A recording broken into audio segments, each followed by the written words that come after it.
आपस में बात करो, कैसे बात कर रहे हैं आपस में?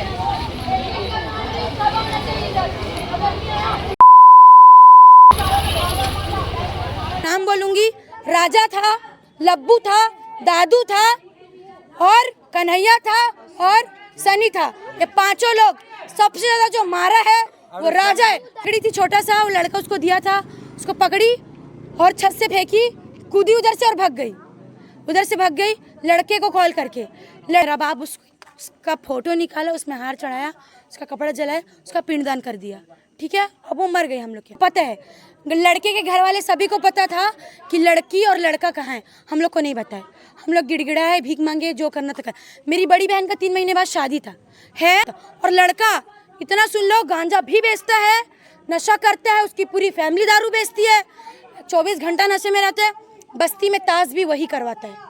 दुर्ग के डिबरापारा में एक हत्या हो जाती है और हत्या की कहानी जो है वो काफ़ी गोल मटोल घूमती हुई नज़र आती है, क्योंकि इस वक्त मैं मौजूद हूँ मरचूरी में। मरचूरी के ठीक बाहर लगभग 1.5 से 2 घंटे तक बवाल चला है, क्योंकि जिसके घर का बेटा गया है वो पूरा घर वाले लोग, पूरे मोहल्ले वाले यहाँ पर इकट्ठा हुए थे। इकट्ठा होकर पुलिस को कई प्रकार के ताने दिए जा रहे थे। अब पुलिस को क्यों ताने दिए जा रहे थे, सारी कहानी आपको तफ्तीश से बताएंगे। दरअसल आपको बता दूं कि इस मामले की शुरुआत आज से 2-3 दिन पहले से होती है, जब ये परिवारों के बीच आपस में विवाद चल रहा था।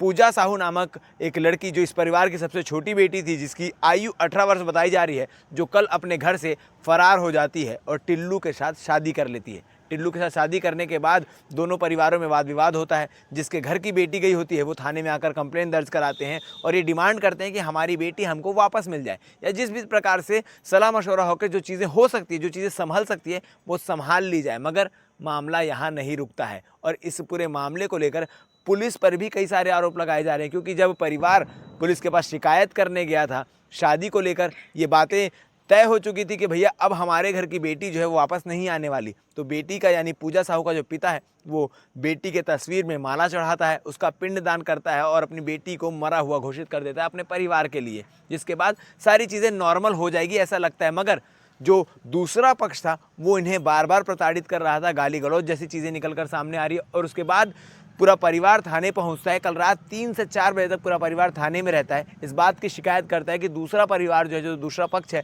वो हमें परेशान कर रहा है। कल को कोई गंभीर चीज़ें ना हो सके, आप हमारी शिकायत लिखिए, इस पर कार्रवाई कीजिए। मगर पुलिस शिकायत नहीं लिखती है, ऐसा आरोप लगा है, जिसमें एक सब इंस्पेक्टर का नाम भी इसमें निकलकर सामने आ रहा है, रामकृष्ण तिवारी, जो एफआईआर लिखने से मना कर देते हैं या इस मामले को गंभीरता से नहीं लेते। और गंभीरता से नहीं लेने का ही अंजाम ये हुआ है कि आज नीरज ठाकुर की मृत्यु हो गई। दरअसल आपको बता दूं कि नीरज ठाकुर जो है, जो शादी करके भाग के शादी की है, उस लड़की के मौसी का बेटा है, यानी भाई है उसका। और भाई होने के नाते ये चीज़ें जब बिगड़ती चली जा रही थी, गाली गलौज हो रहा था, तो इसके गुस्सा भी ताव में इसने भी गाली गलौज की, तमाम चीज़ें हुई। उसके बाद आज लगभग 5 से 7 लड़के वहाँ पर पहुँचते हैं और नीरज ठाकुर की जमकर पिटाई करते हैं। और पिटाई के दौरान इतनी ज़्यादा पिटाई हो जाती है कि जो नीरज ठाकुर है उसकी मृत्यु हो जाती है। और नीरज ठाकुर ही नहीं, परिवार के तमाम सदस्यों के साथ पिटाई की जाती है, चाहे वो महिला हो चाहे वो पुरुष हो, तमाम लोगों के साथ मार पिटाई की जाती है। ऐसी बातें भी निकलकर सामने आ रही है। इस पूरे मामले को लेकर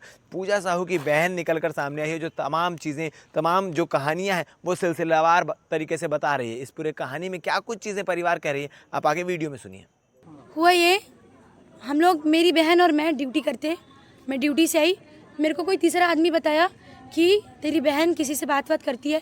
मैंने कोई रिएक्ट नहीं किया, डायरेक्ट उनसे पूछी, उसने बोला हाँ मैं बात करती हूँ, मैं शादी करूँगी। मैं बड़ी बहन हूँ, मेरे को बुरा लगा, फिर मैंने उसको जाके बोला, उसने मेरे ऊपर हाथ छोड़ा, मैंने भी हाथ छोड़ा। मेरी मम्मी को पता चला, वो भी थोड़ा टेंशन में आने लगी। फिर वो लड़की हम लोग से लड़ाई करके मोबाइल पकड़ी थी छोटा सा, वो लड़का उसको दिया था, उसको पकड़ी और छत से फेंकी, कूदी उधर से और भाग गई। उधर से भाग गई, लड़के को कॉल करके। लड़का ये बोल रहा है, हम लोग के सामने बोला कि मैं नहीं रखना चाहता, और अपनी फैमिली के सामने बोलता है कि मैं रखूँगा। ठीक है, हम लोग का कोई भाई नहीं है, जो था ना उधर सोया है। ठीक है, हम लोग को इंसाफ मिलना चाहिए, बात खत्म। वो बोलता है, फिर उसको लेके चले गए हम लोग। फिर मेरा बाप रात को 12 बजे ड्यूटी से आया, हम लोग थाना गए, थाने में बैठे थे। उन लोग बोलते कि लड़की बालिक है कि नाबालिग, ये लाओ ये लाओ। हम लोग सब लाए, भग के हम लोग सब लाए, आधार कार्ड लाए, सब लिखवाए, आवेदन दो, आवेदन लिखे। वो लड़के की फैमिली वाली हम लोग को गाली गलौज किए, हम ही लोग की बेटी ले जाके हम लोग से गाली गलौज किए। गाली गलौज करने के बाद उसके बाद उन लोग आए, थाने के बाहर बैठे थे। पुलिस वाले को पता जब है कि उसके घर वाले हैं, तो उन लोग को पता है, लड़के के घर वाले सभी को पता था कि लड़की और लड़का कहाँ है, हम लोग को नहीं बताया। हम लोग गिड़गिड़ाए, भीख मांगे, जो करना था कर। मेरी बड़ी बहन का 3 महीने बाद शादी था, है मालिक ना करे कुछ हो, वो है। उसने बोला, हमने बोला कि उसके शादी के बाद चले जाना, नहीं बोली। सुबह हम लोग रात को 3 बजे वापस आए चौकी से। हम लोग घर गए, आराम किए। उसके बाद हम लोग सुबह फिर थाना गए। थाना जाने के बाद वो लड़की, हम पुलिस वाला लड़की को कॉल किया। हर 5 मिनट में वहाँ पुलिस वाला चेंज हो रहा था, कोई एक सुन नहीं रहा था वहाँ हम लोग की बात। हर 5 मिनट में पुलिस वाला चेंज हो रहा था। उसके बाद फिर वो बोलता है कि तू आ, वो बोलते हैं, एक बोलता है कि तुम लेके चले जाना ज़बरदस्ती। बोले ठीक है, लड़की जाने चाहिए। और हाँ, बिना सर्टिफिकेट आर्य समाज और कोर्ट सर्टिफिकेट का कोई भी मैरिट घोषित नहीं करता ना, तो थाने में कैसे कर लिए फिर? हम लोग जब तक लड़की 21 साल की नहीं होती तब तक उसके घर वाले एग्री नहीं करते ना उसको भग के शादी करने के लिए। मैच्योरिटी नहीं आई रहती, 12वीं क्लास में अभी वो लड़की भग के चली गई। उसके बाद लड़की को शादी करा के लाए।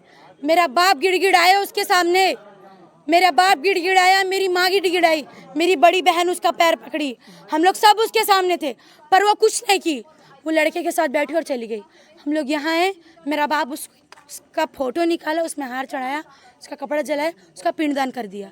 ठीक है, अब वो मर गई। हम लोग सब शांत थे, बैठे थे। उन लोग उधर पूरा खड़े होके हम लोग की माँ बहन इतनी गंदा गंदा हम लोग को गाली दे रहे थे।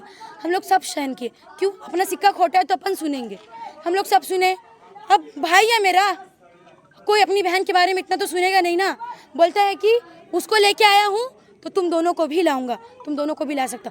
और लड़का इतना सुन लो, गांजा भी बेचता है, नशा करता है, उसकी पूरी फैमिली दारू बेचती है, 24 घंटा नशे में रहता है। बस्ती में ताश भी वही करवाता है, गांजा लड़के को बाहर से बैठा के गांजा भी वही पिलवाता है। बस्ती को खराब करने वाले छोटे छोटे बच्चे लोग उसके नाम से बीड़ी पीना सीखे हैं। तिलक साहू डिपरापारा दुर्ग कुष्ठ आश्रम में रहता है, उसकी पूरी फैमिली। और हाँ, उसकी फैमिली की 2 से 3 लड़कियां ऐसी है जिसकी नाबालिग में शादी हुई है, नाबालिग में शादी हुई है, 2-3 साल का बच्चा है, तब कोई कार्रवाई नहीं हुई। तब विवाद यहाँ से स्टार्ट हुआ। हम लोग के भाई को हम लोग रोके, नहीं भाई अपना खराब है। फिर वो भी गाली दिया, तू कैसे गाली दे रहा है? फिर हम लोग लड़ाई होगा करके उसको घर के अंदर रख दिए। घर के अंदर रखने के बाद उन लोग आ गए, खिड़की खोले, खिड़की के अंदर से बांस मार रहे, खिड़की के अंदर से बांस मार रहे। मैं दरवाज़ा खोली, जब शांत हो गया तो कुछ नहीं किए। मेरे भाई लोग को, मैं भाई को कॉल की, फुलगांव लेके चले जाओ, ये परमिशन उसको लेके गए। ये फिर बोलते हैं, उसके बाद उन लोग ये 5 से 6 के बीच वो लड़के लोग मेरे घर के बाहर आके हम लोग को इतना गंदा गंदा गाली दे रहा था ना। वो हम लोग को, मेरे भाई का नाम ले रहा था, बोलते हैं नीरज, नीरज और सूरज, ये दोनों का नाम ले रहा था। हो गया, फिर ये निकला। जब ये आया, हम लोग बताए भाई ऐसा सब बात है। ये मेरा बड़े पापा और मेरा जीजा उसको मारी इतना है, उसका हाथ फ्रैक्चर हो गया है। मेरे बड़े पापा को जिससे खाना बनाते ना इतना बड़ा, उससे मारे हैं। ठीक है, तब कोई कुछ बोलने नहीं आया। मेरा भाई आया, सब चीज़ देखा, तो भी बोला मैं भी मारूंगा। वो लड़के लोग छुप छुप के मार रहे थे। लाया फिर, ठीक है, एक एक का नाम बोलूंगी। राजा था, लब्बू था, दादू था और कन्हैया था और सनी था। ये 5 लोग, सबसे ज्यादा जो मारा है वो राजा है। अबे चुप, राजा मारा है, राजा मारा है।